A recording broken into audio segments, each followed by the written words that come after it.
Hello Ghost Hunters, Tommy Terror here from the Ghost Bus Tour with another spooky tale from Edinburgh. Edinburgh, land of kilts, land of whiskey, land of cannibals. Yes, cannibals. This is the terrifying story of the Cannibal of Queensberry House. So let's show you Queensberry House. Here it is, just off the Royal Mile, built in 1667.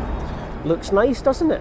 Grand, respectable mansion house, but you'd never believe the terrible secret hiding behind those old walls, because in 1707 the Duke of Queensberry lived here and he had a son called James Douglas. Now James wasn't your average boy, he was insane, violently insane. He was the family secret, so they kept him locked away in a bedroom of the house with boarded up windows, and they fed him through a hatch in the door, and he was denied all human contact.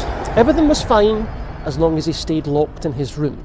He was described as being extremely gluttonous, immense in height and dangerously unpredictable, and one dreadful night, James Douglas escaped his prison room. Now this was the night the family had all left the house with the Duke to celebrate the signing of the Treaty of Union at the Parliament. So there was nobody in the place, just James locked in his bedroom and a young servant boy in the kitchens preparing an evening meal for the family. Well, what happens next is going to make your skin crawl. Because once James escaped his prison room, he could smell something tasty cooking in the kitchen. So he followed his nose down to the kitchen and he found the kitchen boy roasting a pig on a spit over the fire. In a fit of madness or hunger or rage, he killed the young boy. He put his body on the spit and he cooked him.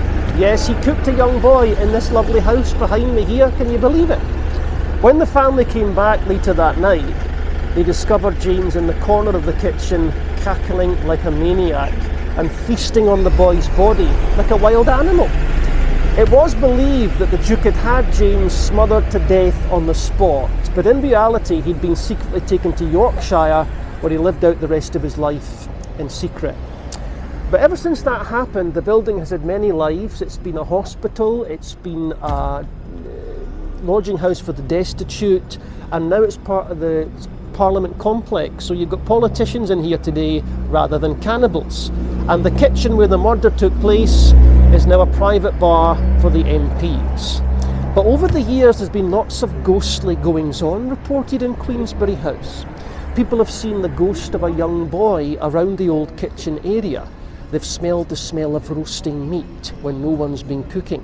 They've heard distant screams, they've seen shadowy figures. Things have moved on their own in the building, and people have reported being pinned up against the walls by unseen forces. So perhaps the ghost of James Douglas the Cannibal has never really left this place. Maybe he's still in there, wandering the corridors in search of his next meal.